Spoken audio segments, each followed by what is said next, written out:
এবার আমরা দেখে নেব রাশিয়ার অন্যতম বিখ্যাত শহর সেন্ট পিটার্সবার্গ। শহরটি গালফ অফ ফিনল্যান্ডের কাছে নেভা নদীর পাশে ও মস্কোর উত্তর পশ্চিম দিকে অবস্থিত। মস্কো থেকে ট্রেনে করে যাওয়া বেশ সুবিধাজনক। ট্রেনে 4 থেকে 5 ঘন্টা মতো সময় লাগে। ওখানকার ট্রেন পরিষেবা অত্যন্ত উচ্চমানের।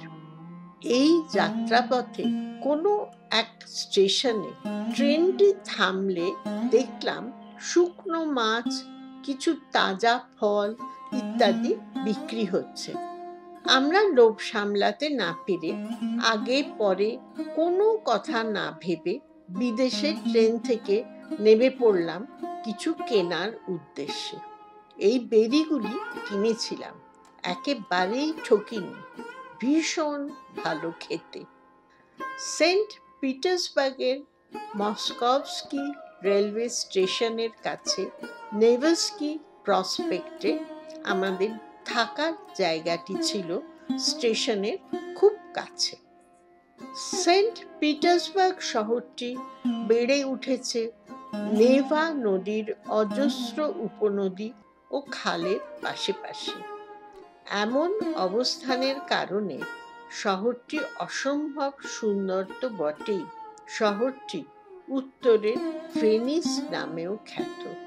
রাশিয়ার জার পিটার দি গ্রেট 1703 সালে শহরটি স্থাপন করেছিলেন। এটি প্রায় 200 বছর রাশিয়ার রাজধানী ছিল। পিটার দি গ্রেট চেয়েছিলেন পাশ্চাত্যের উন্নত সভ্যতার আলোকে রাশিয়ার আর্থ-সামাজিক অগ্রগতি। এই জন্য ঐতিহাসিকভাবে রাশিয়াতে পাশ্চাত্যের প্রভাব পড়ে এই শহরেরই হাত ধরে। পশ্চিমী কিছু দেশের তুলনায় পিছিয়ে থাকার সময় দাঁড়িয়ে জার সারা বিশ্বের শিল্প সৃষ্টি সংগ্রহ করে হারমিটেজ নামে একটি মিউজিয়াম স্থাপন করেন। পৃথিবীর মধ্যে দ্বিতীয় সর্ববৃহৎ মিউজিয়াম এই হারমিটেজ। সব মিলিয়ে শহরটিকে বলা যায় রাশিয়ার সাংস্কৃতিক রাজধানী। তাই সেন্ট পিটার্সবার্গের আকর্ষণ অপরিসীম। এছাড়া জন্মলগ্ন থেকে বহু ঘটনার সাক্ষী এই শহর। তাই ভিডিওটি শহরটি গড়ে ওঠার ইতিহাস দিয়ে শুরু করছি। দ্রষ্টব্য স্থানগুলি তো একে একে হাজির করবই। 1700 সাল নাগাদ কাছে পিঠের দেশ জয়ের সুবাদে রাশিয়ার সাম্রাজ্য বাড়ছিল।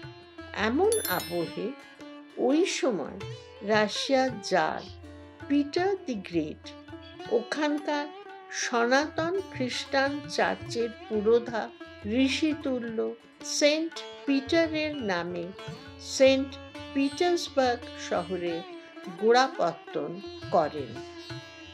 স্থানটি ঈশ্বরের কাছে উৎসর্গ করবার অভিপ্রায় জার পিটার কাঠের একখানি ছোট্ট চার্চ বা ক্যাথেড্রাল তৈরি করেন। সেন্ট পিটারের মতো আর এক খ্রিস্ট ধর্মের ঋষিতুল্য মানুষ ছিলেন সেন্ট পল। তৈরি হলো পিটার অ্যান্ড পল ক্যাথেড্রাল।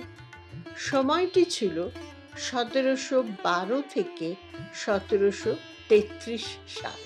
ক্যাথেড্রালটি অবস্থিত জারেরই পছন্দ করা স্থান গালফ অফ ফিনল্যান্ডের কাছে নেভা নদীর বদ্বীপে নির্মাণ করা পিটার অ্যান্ড পল ফর্ট্রেস বা দুর্গের ভিতরে।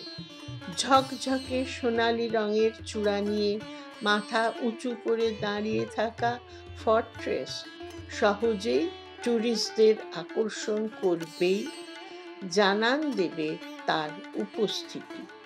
জায়গাটিতে এখন সেন্ট পিটার্সবার্গের ইতিহাস সম্পর্কিত নানা ধরনের প্রদর্শনীর আয়োজন নিত্যদিন হয়ে থাকে।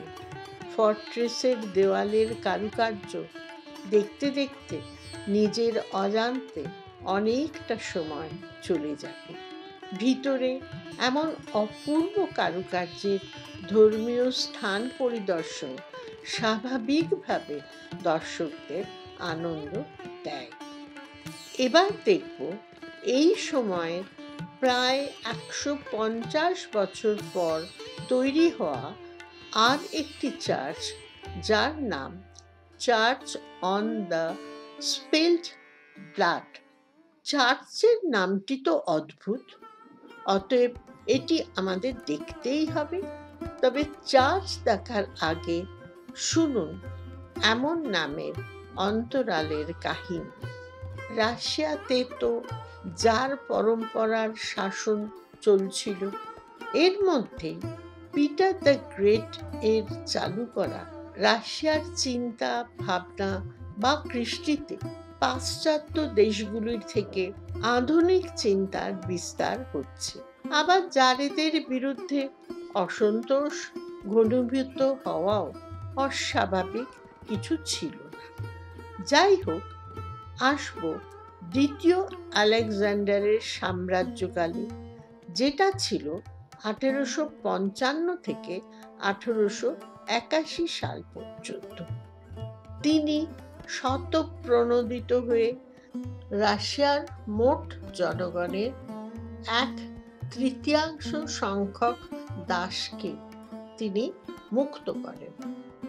এভাবে রাশিয়াতে দাস প্রথার বিলোপ ঘটান ও তাদের জন্য বিভিন্ন সংস্কারমূলক কাজে হাত দেন।